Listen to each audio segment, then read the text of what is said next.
토론토와 애틀란타의 대결에서 류현진의 피칭을 보면서 토론토 팬들은 벌리를 떠올렸고 애틀란타 팬들은 매덕스와 글래빈을 떠올렸습니다.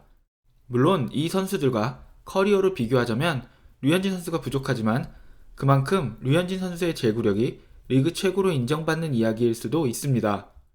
많은 팬들에게 아직 과소평가받는 류현진이지만 류현진에 대한 평가가 가장 후한, 아니 가장 정확한 곳은 내셔널리그 동부지구의 팬들과 언론입니다.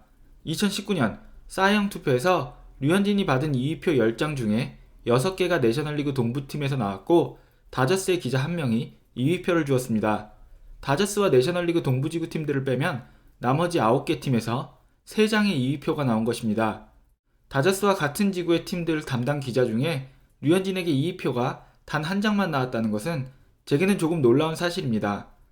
동부지구의 6장의 2위표에 비하면 서부지구의 한 장은 참 박하다는 느낌입니다. 그렇다면 애틀란타, 더 크게는 내셔널리그 동부지역에서 왜 다른 지구보다 류현진을 더 높게 평가하는 것일까요? 제가 내린 결론은 내셔널리그 동부지구의 팬들과 언론은 류현진과 비슷한 투구를 하던 투수들을 이미 봐왔었고 그런 유형의 투수가 얼마나 강력할 수 있는지 경험했기 때문이라고 생각합니다. 매덕스와 글래비는 애틀란타의 원투펀치로 1993년부터 2002년까지 10년간 내셔널리그 동부지구를 지배했습니다. 그리고 류현진은 애틀란타 팬들로 하여금 다시 한번 톰 글래빈을 생각나게 만들었습니다. 톰 글래빈은 그가 거둔 성적에 비해서 가장 저평가받는 선수 중 한 명입니다. 그가 명예의 전당에 들어갔을 때도 많은 이들이 스트라이크 존의 수혜를 받은 선수일 뿐이라는 혹평을 하기도 했습니다. 이 부분에 대해서는 어떻게 바라보느냐에 따라서 평가가 달라집니다. 스트라이크 존의 수혜를 받은 선수였을 수도 있지만 어쩌면 스트라이크 존을 영리하게 활용하는 선수였을지도 모릅니다. 톰 글래빈은 1회에 볼을 많이 던지는 것으로 유명했고 그가 볼을 많이 던지는 이유는 매 경기 달라지는 심판의 스트라이크 존을 확인하기 위함이었습니다. 1회에 심판의 스트라이크 존에 대한 확인이 끝나면 2회부터는 그 스트라이크 존을 바탕으로 피칭을 했습니다. 자, 다시 류현진 이야기로 돌아오면 류현진은 1회 아쿠냐를 상대로 같은 코스로 공 3개를 연속으로 던집니다. 우타자인 아쿠냐의 바깥쪽에서부터 포심, 체인지업을 던졌고 이 3개의 공은 공 하나 정도의 간격으로 조금씩 스트라이크 존으로 가까워졌습니다. 첫 2개의 공은 볼이었고 세 번째 공은 스트라이크 판정을 받았습니다. 그렇게 심판이 어디까지 스트라이크를 잡아주는지 확인한 류현진은 5구째 확인한 스트라이크 존에 걸치도록 커터를 던집니다. 첫 4개의 공이 아쿠냐 주니어의 바깥쪽으로 흘러나갔다면 마지막 커터는 아쿠냐 주니어를 향해 안쪽으로 흘러들어가게 던집니다. 지금 보시는 스트라이크 존은 투수 입장에서 본 것이고 스트라이크 존 바깥에 공 1개 정도의 심판의 스트라이크 존이 형성되어 있는 것을 보실 수 있습니다. 그리고 류현진은 이 심판의 스트라이크 존을 적극적으로 공략합니다. 이 부분에 대해서는 류현진이 스트라이크 존에 대해서 이익을 봤다고 얘기할 수도 있지만 톰 글래빈과 매덕스가 그랬던 것처럼 심판의 스트라이크 존과 싸울 수 없으니 그 존을 확인하고 현명하게 활용했다고 볼 수도 있습니다. 그리고 저는 후자라고 생각합니다. 자, 그렇다면 류현진은 과연 이 경기에서 심판의 스트라이크 존에 대해서 얼마나 이득을 보았는지 궁금하실 분들을 위해서 한 가지 자료를 더 준비했습니다. 이 자료를 보시면 류현진은 이 경기에서 오히려 스트라이크 판정에 대해서 불리한 판정을 받았습니다. 오른쪽을 보시면 이날 투수들이 던진 95개의 볼 중에서 4개는 스트라이크 존 안에 들어온 공이었다고 되어 있습니다. 그리고 이 중에는 류현진이 아쿠냐 주니어에게 던진 삼진이 되었어야 하는 공도 포함되어 있습니다. 이 경기에서 심판의 스트라이크 존은 토론토에게는 마이너스 0.53점의 손해를, 애틀란타에게는 0.04점의 이득을 안겨주었습니다. 다시 말하면 애틀란타의 투수들이 0.57점 이득을 보았으며 다시 말해서 류현진은 원정팀 투수로서 불리한 스트라이크 존 판정을 받으면서도 심판의 스트라이크 존을 적극적으로 활용하면서 7이닝 1실점의 결과를 가져왔다는 그런 이야기가 됩니다. 네, 제 기준에서 류현진은 비단 타자와만 밀당을 하는 것이 아니라 주심과도 밀당을 하는 투수입니다. 양 팀의 중계진과 팬들은 모두 류현진의 제구를 칭찬했습니다. 한 토론토 팬은 지난 주말 피어슨의 볼질을 보고 나서 류현진의 피칭을 다시 보니 다시 한번 류현진의 대단함을 알겠다는 글을 적었습니다. 아웃카운트 7개를 잡으면서 5개의 볼넷을 허용한 피어슨을 보고 매 경기 심판에 따라서 조금씩 달라지는 스트라이크 존을 자신에 맞춰서 재설정하고 그것을 오히려 활용하는 류현진을 보는 것은 말 그대로 비교 체험 극과 극이었습니다. 이번에는 애틀란타 팬들이 실시간 댓글에서 류현진에 대해서 어떻게 이야기했는지 보겠습니다. 이 팬은 류현진은 악몽 같다고 이야기하고 있습니다. 상대팀에게 악몽이라는 것은 그만큼 류현진이 잘하고 있다는 이야기일 것입니다. 여기서 잠시 이해를 돕기 위해 레딧의 실시간 댓글에 대해서 설명드리겠습니다.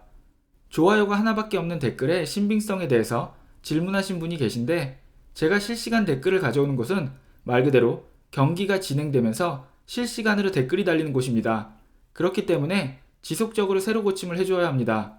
경기가 진행되는 중에는 분당 최소 15개 정도에서 많은 팬들이 참가한 경기에서는 30개 정도의 실시간 댓글이 분당 지속적으로 달리기 때문에 저처럼 목적을 가지고 댓글을 다 보는 사람이 아니라면 댓글을 적으면 빠르게 뒤로 사라집니다.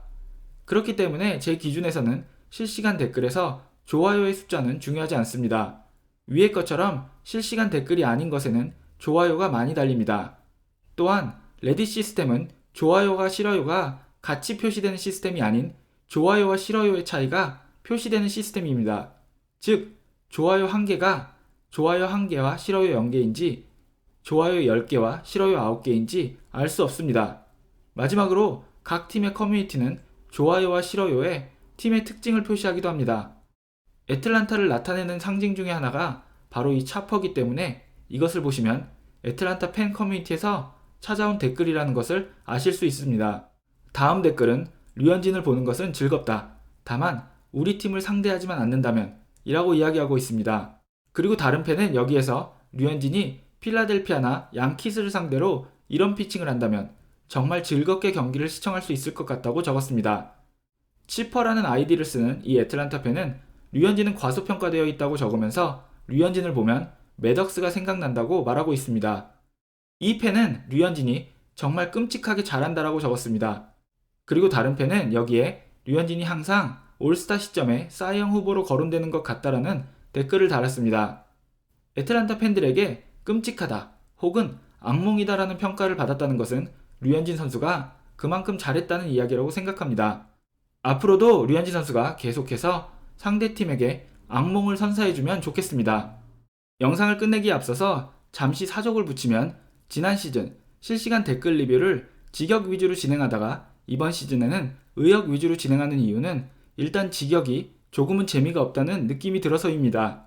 제가 1000개가 넘는 실시간 댓글을 모두 읽을 수는 없지만 작업을 할 때 최소 제가 소개하는 댓글의 앞뒤로 10개 정도는 읽으려고 합니다. 그래야지 어떤 상황에서 이 댓글이 등장했는지 그리고 이 댓글이 등장하기 전에 팬 커뮤니티의 분위기나 문맥을 이해할 수 있기 때문입니다. 그 댓글만 가져와서 직역을 하게 되면 이게 비꼬는 것인지 아니면 정말 칭찬인지 알 수 없을 때도 많습니다. 그렇기 때문에 이번 시즌부터는 실시간 댓글 리뷰에 경기 상황이나 경기 외적인 배경 설명이 많이 추가된 것입니다. 그렇게 하는 것이 여러분이 전체적인 내용을 이해하실 수 있게 돕는 것이라고 생각했기 때문입니다. 물론 그 분위기에 휩쓸려 제가 조금 오버해서 해석할 때도 있습니다. 미디오커의 사전적 의미는 보통밖에 안 되는 입니다.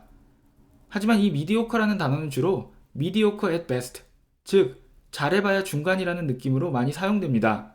사실은 나쁘다, 좋지 않다라고 말하고 싶지만 어쩔 수 없이 중간은 간다라고 마지못해 표현할 때 주로 사용됩니다. 경기 전 휴스턴과의 시리즈에서부터 몬토요 감독이 류현진의 타격에 대해 설레발을 쳤었고 캐나다 언론에서도 이에 대해 크게 다루었기 때문에 팬 커뮤니티 안에서도 두고 봐라, 류현진이 홈런을 꼭 칠 거다 라는 식의 설레발을 치는 팬들과 오버하지 말라라는 팬들 사이에 댓글이 있었습니다. 그리고 이런 맥락에서 나온 것이 저의 환상적인 피칭, 하지만 타격은 엉망진창이라는 오버스러운 댓글 읽기가 나온 것이었습니다. 그렇지만 이렇게 자세하게 설명하게 되면 재미를 잃고 설명이 길어지는 치명적인 단점이 있다고 생각하기에 이 부분에 대해서는 어떻게 하면 재미를 잃지 않고 더 정확하게 해석하면서 간결하게 의미를 전달할 수 있을지에 대해서 더욱더 고민해 보겠습니다. 여러분, 저는 아직 많이 부족합니다. 10만 채널에 어울리는 객원 유튜버가 될 수 있도록 더욱더 노력하겠습니다. 오늘 준비한 이야기는 여기까지입니다. 여러분 모두 좋은 하루 보내세요.